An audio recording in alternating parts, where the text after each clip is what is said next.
Welcome to SkyeTeam's People First with Morag Barrett. Welcome to this week's episode of People First, and I cannot wait for today's conversation. But I have two questions for you, those of you who are watching or listening to this episode, as we get ready to learn from Howard. Question number one, how would you like to inspire your work team and others in a way that both excites them and increases their productivity and self-confidence? How would you like to gain such loyalty from employees that when you push them to perform at higher levels, they don't just respond, they overachieve?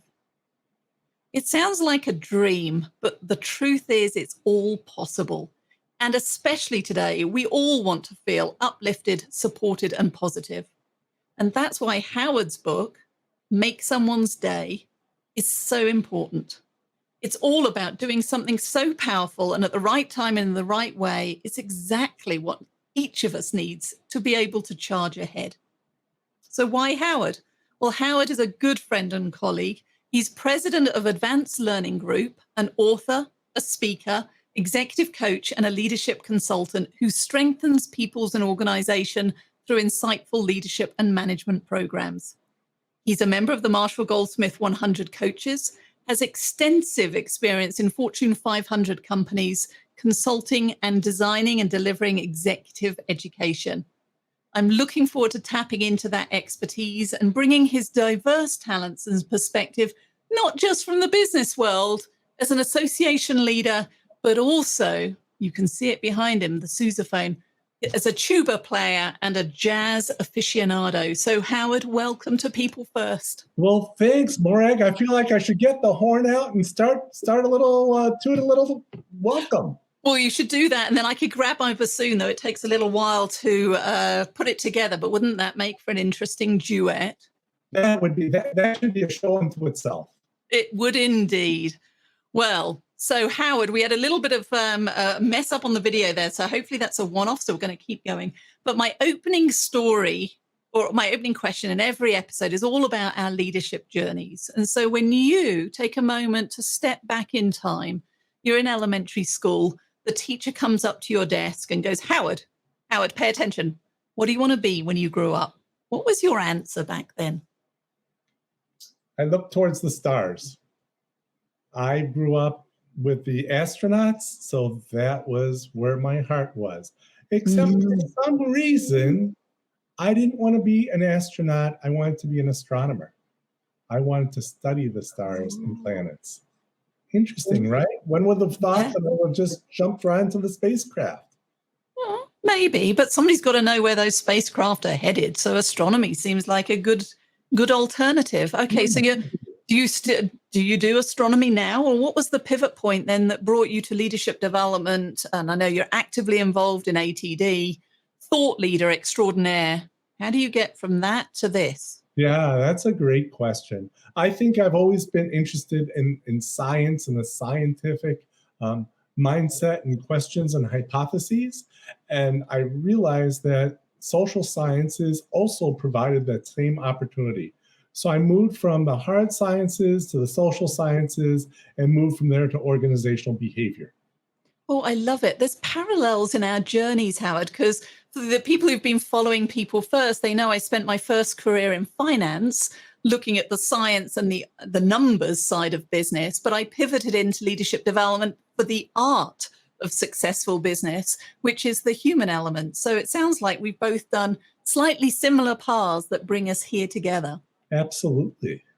All right, so hold up a copy. I know you opened the box yesterday on your brand new book. There you go, Make Someone's Day. And I can't wait. I had an opportunity to read an advanced copy. I look forward to getting the tangible book in due course. But tell me, what was the inspiration behind Make Someone's Day? Interesting, Morag. And as I worked on the book the last few years, I realized that this is what I've always been doing. This is a part of me. This is in my DNA, if we want to go back to the science world, right? But what happened was I was working downtown Chicago at the time, taking the early morning commuter train around 6:30 in the morning. and I'd gotten to the train station, and a young woman came up to me with her clipboard, and she said, "Would you mind signing my petition?" I said, "Oh, what's it for?" Because I'm just a extroverted, friendly sort of guy. And she said, "I'm trying to get someone on the ballot." I said, "Oh, who?" And it was a name that I had heard of. And I said, "Okay, that's fine." And I signed and I gave the clipboard back to her. Thought that was done. Her eyes grew large. She looked at me and she said the words, "You made my day." And I spent that whole train ride down figuring three things. Number one, what the heck did I do that was so incredible that it made her day? Number two, what an amazing feeling I have. This like notches my positivity up off the charts. And number three, I'll wonder if there's a book here that I could figure out. And so that's how I got started. And my thought is that she probably asked other people and they turned her down. Mm-hmm. And I was the friendly one who was the first one to sign. It was to be seen and recognized versus, "Oh no, don't make eye contact. I've got to go. I'm in a hurry." Right. I mean, what stands out for me as you talk about that inspiration, though, is not just how you made her day and she acknowledged it, but the ripple effect it had for you, that in giving to her, unintentionally or intentionally, it reflected back on you, and you said it increased your positivity. Yes, Morag, that's what I find incredible about this. And I talk about this in the chapter on the neuroscience of it. Why does this work? Okay. And it has an effect that I call the boomerang effect. And what that means is that you're making someone stay, but when they say that to you, it comes back to you as well. It's our mirror neurons kicking in and reflecting back what the other is experiencing. Okay, so one of the things I face sometimes is that awful phrase, soft skills. And the implication being it's the afterthought, or the implication being that, it's the soft group hug stuff. Does it really matter? We're here to, it's a business. It's not personal. It's just business. So isn't it obvious what's to learn? There's so much. And I've heard people say that the soft skills are the hard ones. They're the I'm with you. Right? You work with a lot of technical people who probably also need lots of help with the soft skills. It is hard for them. I think it's hard for a lot of us because we're focused on getting our jobs done. Whatever we're doing, we're trying to accomplish it and be successful. But in order to do so, we need to manage and become expert at those communication and team and problem-solving, decision-making type of skills. And these are the ones that really provide the background for making us successful. Well, it goes back to your first story in that when we feel seen and heard and our voices are valued or our opinions valued, then we feel more connected and enthusiastic and are willing to go that extra mile. And to your point, the soft skills are what enable us to get to the hard results, especially in the hard, trying times when things are not going to plan, much like the COVID curveball that we've all been living through. Exactly. And since you bring up the medical piece that's going on right now, and by the way, this one of the chapters I have is how do you make someone stay when you're not in person? Okay, well, let's talk about that then. So what did your research show? And give me some top tips for how do we make somebody's day through the camera? Yes, it's very simple. It's very simple. It really starts with the like button. And the like button, Oh, the like button. I thought you were saying the liked button as in. Yeah. Well, the light bulb is good too. We want to have the light bulb go off. But the like button and making a comment, those things, believe it or not, in social media make a huge difference. But there's so many other things too. Doug Conan was CEO of Campbell's and turned Campbell's around. And one of the things he did that made it so him and Campbell's so successful was he wrote 200 to 300 thank you notes a week to people throughout Campbell's. Yep. That's a You're not doing face-to-face contact. You're doing it just, writing or emails. And it made such a difference that people would drive through walls for him. I remember back in my time in corporate, one of the CEOs that I had the opportunity to work with made a point to know the first names of most of the employees. And certainly within the corporate office, I mean, we were talking several thousand, but if you bumped into him in the elevator, he recognized who you were. So it wasn't that he was in his ivory tower and we were all just running on our hamster wheels. That sort of making an effort, a bit like the written notes, it takes time, but you have to just be intentional. Yes. So I know you interviewed many leaders from across industry for the different chapters in the book. Just give us a couple of the anecdotes that really resonated for you around how somebody made their day or how they made somebody else's day. Morag, you would think that these would be astounding stories, that your listeners are here taking notes and trying to capture every word. What happened? What did? And believe it or not, it was the ordinary. It was being able to listen. It was being able to care. It was just to show that they heard you, that the boss or leader heard you and was interested in you. And that made all the difference in the world, that they provided perhaps training or opportunities. It really is not a big secret. I've got a number of people that I've talked to that in one chapter on what makes great bosses. Mm-hmm. And it's the simple things that make great bosses. It isn't money, not that any of us wouldn't want more money. Like, sure, I'll take some more money. Want to give me some more money? Yes. But that's not going to give you the motivation from me to be, as you say, highly productive, to be highly successful, to walk on water for them. I've had people say, if my boss came to me and needed a kidney, I'd give them my kidney. Yeah. What sort of commitment is that? That's amazing.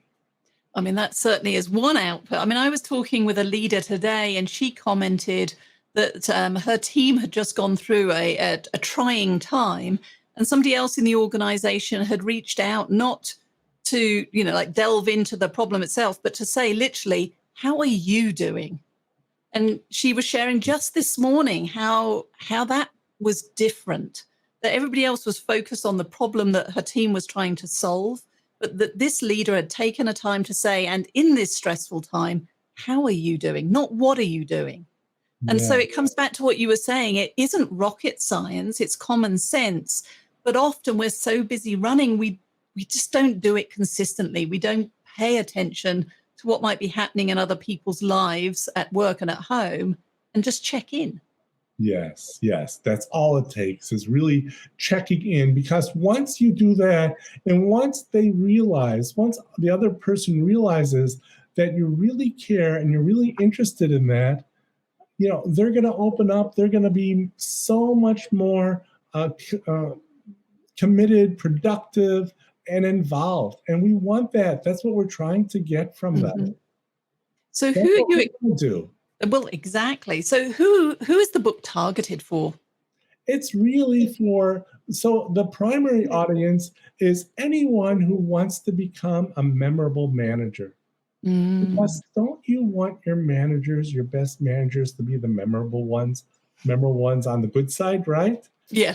So I think that's the primary audience, is let's help managers, because we know that you and I have been in leadership development for years and put on some outstanding programs, I must say, award-winning programs. But for some reason, leadership development doesn't stick. It doesn't stick as much as we would like it to. So this is a way to help the leaders move from good to great leaders, just by simply making their people's day.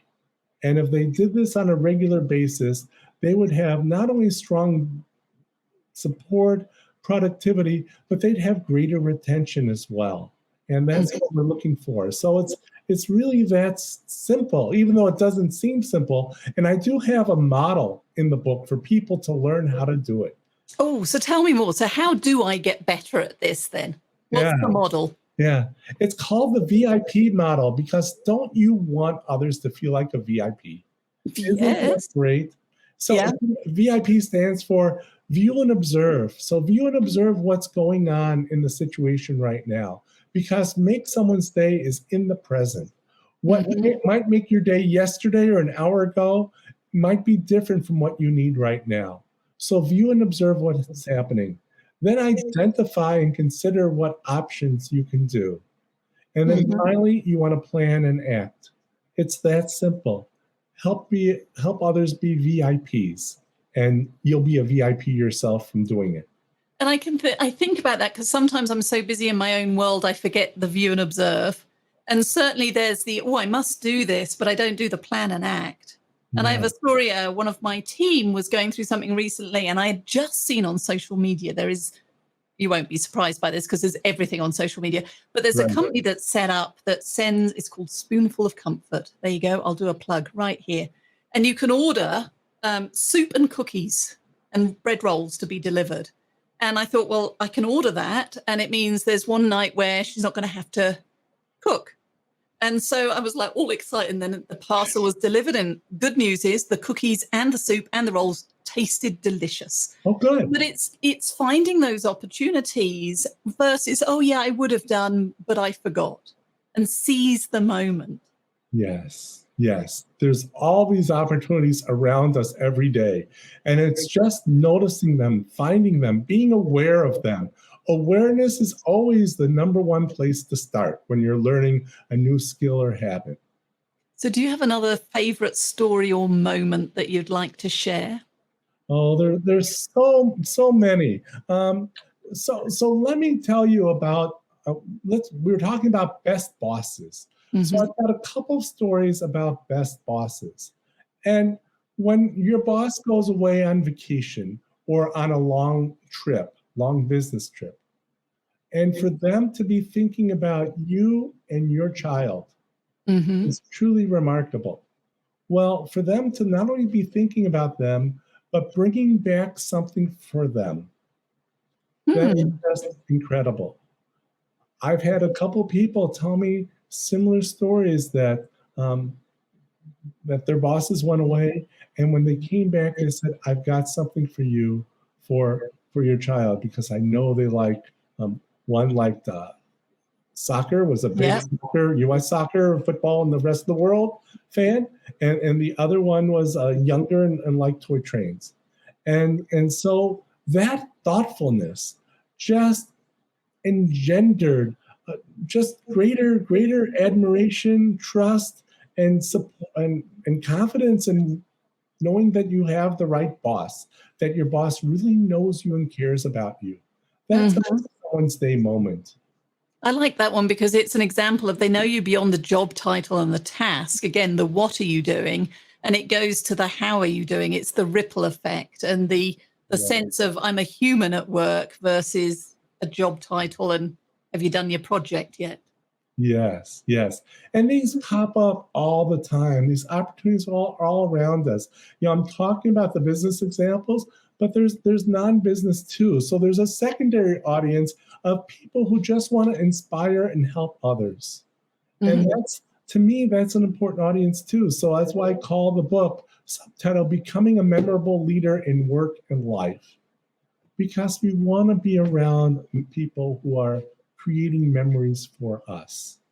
Well, Howard, I have been honored to get to know you and to learn from you. You are a memorable leader in my life.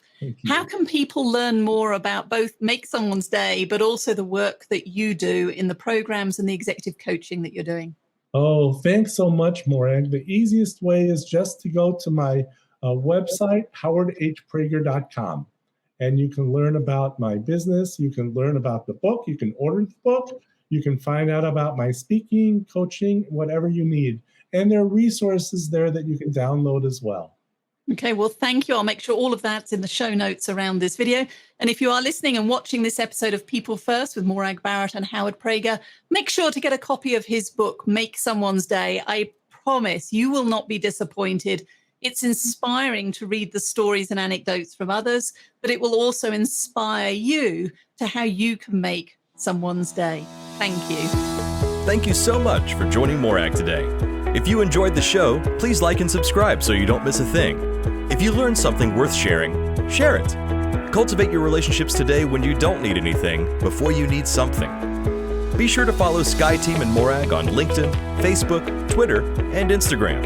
And if you have any ideas about topics we should tackle, interviews we should do, or if you yourself would like to be on the show, drop us a line at info@skyeteam.com. That's SKYE team.com. Thanks again for joining us today, and remember, business is personal and relationships matter. We are your allies.